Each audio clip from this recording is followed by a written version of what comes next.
द्वारावर तुफान गर्दी झाल्याचे चित्र पाहायला मिळते। हजारोंच्या संख्येने नागरिकांची गर्दी झालेली आहे। राज्याच्या कानाकोपऱ्यातून नागरिक मंत्रालयात हजर झालेले आहेत। पास काढून प्रवेश करण्यासाठी या ठिकाणी लांबच लांब रांगा लागल्याचं पाहायला मिळतंय। या संदर्भात अधिकची माहिती देत आहेत आमचे प्रतिनिधी अक्षय कुडकेलवार। अक्षय, मंत्रालयाबाहेर एवढ्या लांब रांगा लागण्याचं नेमकं कारण काय आहे? किरण, आपण जर बघितलं तर अनेक मंत्री मंत्रालयात दररोज उपस्थित असतात। मंगळवार आणि बुधवार लोकांना माहिती आहे की राज्याची मंत्रिमंडळाची बैठक असते आणि यामुळे मंत्री हमखास मंत्रालयामध्ये असतात आणि आपलं जे घराणं आहे किंवा आपली जी कामं आहे ही कामं आज आपण मंत्र्यांना भेटू।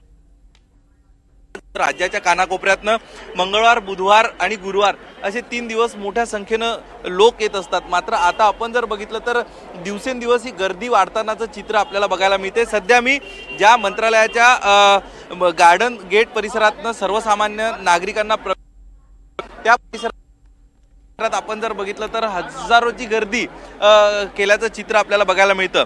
दुसरी ही गर्दी मंत्रालयात जो आहे तो दुपारी 2 वाजतानंतर प्रवेश दिला जातो आणि त्यामुळं ही गर्दी 2 वाजतानंतर प्रवेश म्हणजे 2 वाजता पास काढण्यासाठी ही गर्दी आहे।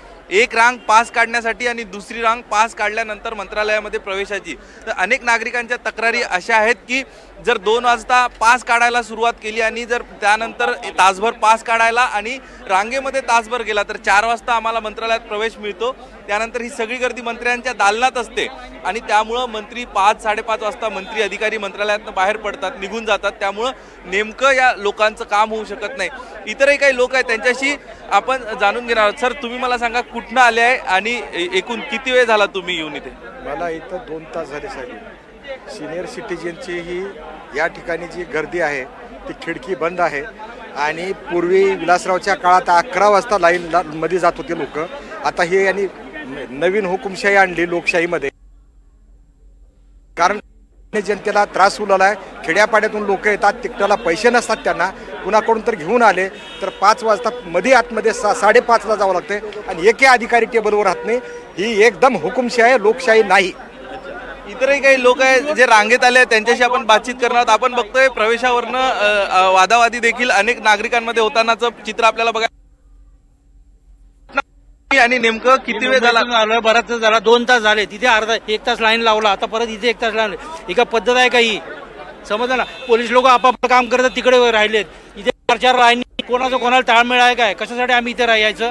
दिवसभर नोकरी धंदा सोडून आम्ही इथे आलोय। मग आपण बघतोय मोठी गर्दी मंत्रालय परिसरामध्ये झालेली आहे आणि या सगळ्यामुळं नागरिकांना आज जो प्रवेश मिळू शकत नाहीये आणि या सगळ्यात मुळे आता लोकांचा संताप देखील होतानाचं चित्र या ठिकाणी आपल्याला बघायला मिळतंय।